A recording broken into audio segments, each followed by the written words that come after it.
Nigerian, ku yi partage, ku yi liking, voilà, mun ga muku duk wanda bai son shugaban kasa munafiki ne fa, kawai munafiki ne. Allah ma kuwa. Dan saboda iri-iri kana kallon kasar ka tana ci gaba ka zo ka ce wai kai ba ka san kungiyar CNSP in ba munafiki ba. Yanzu ku duba wannan.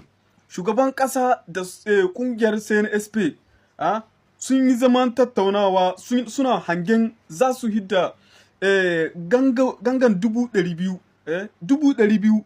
da ai 110 ne yanzu 200,000 ake hangen a hidda shi nan da karshen shekara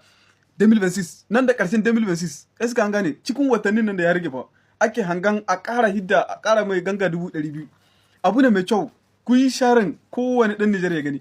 saboda wannan abun kusan da cewar a yanayin da yanzu ake ciki layar actual ana rikice-rikicen duniya ya yawa kuma Iran ya rihe babban frontier na wanda komi man yana fase kusan da cewar a leshal international a kasuwancin duniya mai tsada zai yi kuma mu ne ke da mai za mu kai shi mu sashi eskan gane kowane ɗan Nijar tsoho kake babba kake karamin kake a cikin wannan ƙarshen 10 na wata Ramadana kowa ya yi ta addu'a insha Allah mu mun tashi ba mun tafi ba lokacin mu ne ya zo shi eskan gane kun share Nigeria duk wanda bai so shugaban kasa muna hirci ne gare shi vive la patrie Nigerian man fetur na Niger sai ƙara haɓaka yake ba tunda muka biɗi incin kanmu 100%, to arzikin ƙasa shi ma yana biɗa incin kanshi 100%, iska an gane bayanai suna nuna da cewar Niger fa yanzu a cikin an 2026 ya wuce Iraq da Iran kaman arzikin na man fetur na ƙarƙashin ƙasa iska an gane miliyar 175 na ganga wanda ba a tona ba a cikin ƙasa yanzu ai ya kama haka sanon kamar binciken da suka yi yan CNPC su sauran masu kamfanin masu binciken man wannan zaman ke musa an da muka yi a san kawai muna da kamfanin tace mai ne iska an gani to shi ne sai ya sa mu harkoki ba wani harkokin abubuwan na wani katari ko wani abin da zai dawo mu insha Allah kuma ba mu fatan haka kuma in Allah raman nan shi zai ba mu Nijar arziki 100%, kowa sai ya haɓaka in Allah ra ku yi fartaji ku yi eme kowane ɗan Nijar gani su shugaban ƙasa ba su yi anason haka ba mai kwanta Sahel revolution wannan mafi yawanci abubuwa su form official ne ke faɗa iska an gane kaman source fiable ne ke bada sai yasa na ɗauko muku na kawo muku shi don ku san da cewar arzikin man fetur na Nijar namu na ƙasar mu ƙara haɓaka yake kuma in Allah ra duk abubuwan nan zamu ƙara ɗauka muna tura ko ba haka bane ba alhamdulillah yawa ƴan uwa abun farin ciki a cikin ƙasar mu ta Niger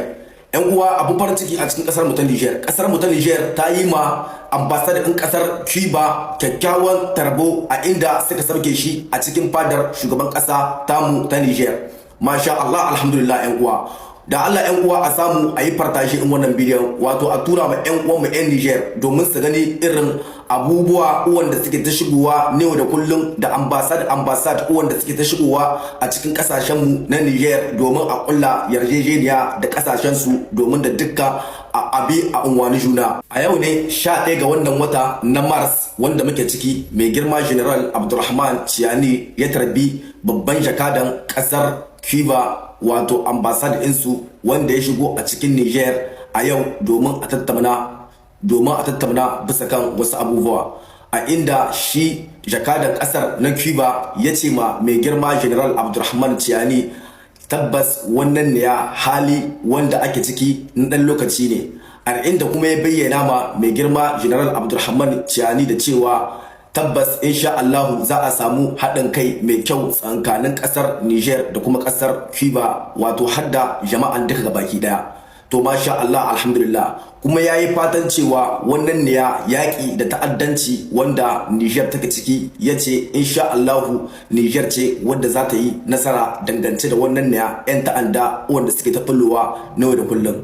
to masha Allah alhamdulillah kuma ƴan uwa ita wannan ne ganawar an yi ta ne wato tare da ministan harkokin waje wato Bakar Ya'u Sangare an yi ta ne a gaban shi da kuma ministan ma'aikatu ne da kullum a kuma gaban kakakin gwamnati aka yi wannan da tattaunawa to ƴan uwa alhamdulillah mu dai muna fatan cewa wannan ne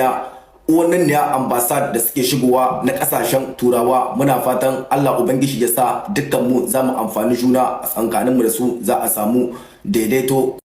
Assalamu alaikum wa rahmatullahi barakatuhu. Yan uwana da ke shafin TikTok,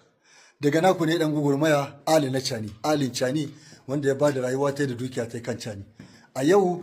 muna rana ta mercredi le 11 troisième mois 2026. Alhamdulillah, alhamdulillah, alhamdulillah ala kulli hali. Allah mun gode maka, muna maka godiya da ka gwada mana wannan sahiya, musamman ta muna yau 22 ga watan Ramadan. Ya Allah ka tsare mana ƙasar mu, Allah ka tsare mana ƙasar mu, Allah ka tsare mana shugaban ƙasa Cani. Ya Allah ka tsare mana baba Cani, baban talakawa. Allah ka kare mana shi, dan wallahi yan uwa yanzu talakawa ba su cewa Cani, baba Cani, baba Cani mai son addini. Allah ka kare mana shi, Allah ka shinkirta mai kwanukan cikin iyalan shi. Ina su Hamid Ahmed Ngadi, ina su Maras Dalili, ina su Takoba Bakwai, masu rubuce-rubuce, masu cin kwantara ta turawa. Ya Allah, ya Allah, kai kace mu roƙe ka albarkacin wannan wuni na 22 ga watan Ramadan. Allah ka tsine musu rarara albarka, Maras Dalili albarka,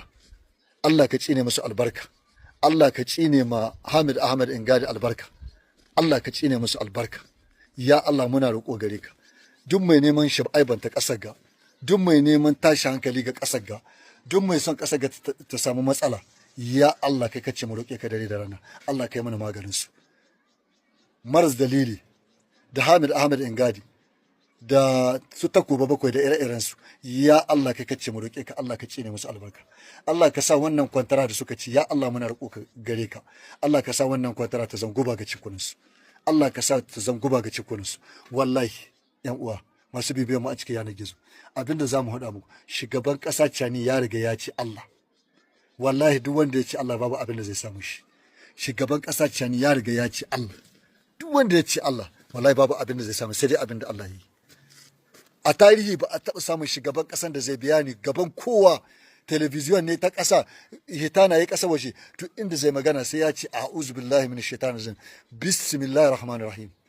To da Allah wannan bawa Allah ne zai samu shi, sai dai abin da Allah yi. Da haka mutane masu rubuce-rubuce a cikin yanar gizo kan wannan bawan Allah, wallahi ba da shi kuka faɗa ba. Hamid Ahmed Ngadi,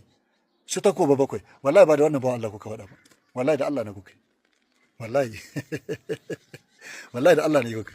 Cani Allah na ya kashi, Cani ba siyasa ta kashi ba. Cani Allah na ya kawo shi domin roƙon Allah da malamai ka yi tsawon shekara nawa aru mulkin zalunci, mulkin siyasa, kuna zalunta talakawa. Da iko Allah malamai na roƙo Allah da su da almashirai, Allah ya kaca ni. Kuma da Allah ya kaca ni, kuma sai Allah ya samu Cani son addini ne cikin zuciya ta. Allah na ya gada mai haka, ya kawo son addini da ba addini goyon baya, da ƙarfafa addini, sai ya samu Cani ga zuciya ta. Da haka abinda muka so ga malamai da almajirai, a ci gaba da roƙon Allah. Ya Allah muna roƙo gare ka, da wanda ya ga ɗan ta'adda bai faɗi ba, da wanda ya tallafa ma ɗan ta'adda, duka mun haɗi akan alƙur'ani, da mai taya da zuciya biyu cikin wagga tahiya ta wannan mulki mai adalci akan alƙur'ani, wannan mu mun daga ƙur'ani sai mun ci akan alƙur'ani mai tsaki, albarkacin kuma wannan wata da muke ciki. Allah ka tsare mana Cani, Allah mun baka amana shi. Jami'an tsaron mu FDS, Allah muna roƙo gare ka, Allah ka tsare mana su, Allah ka kare mana su. Ƙasashen mu na IAS, Burkina, Mali da Niger, Allah mun baka amana su, Allah ka tsare mana su, Allah ka kare mana su. Allah duk mai son waggata ta tsakanin shi da Allah, Allah ka ƙara musu soyayya ta son waggata, wanda kuma bai kauna waggata shi na tayar zuciya bi, Allah ka raba mu da shi. Amin ya rabbal alamin, amin.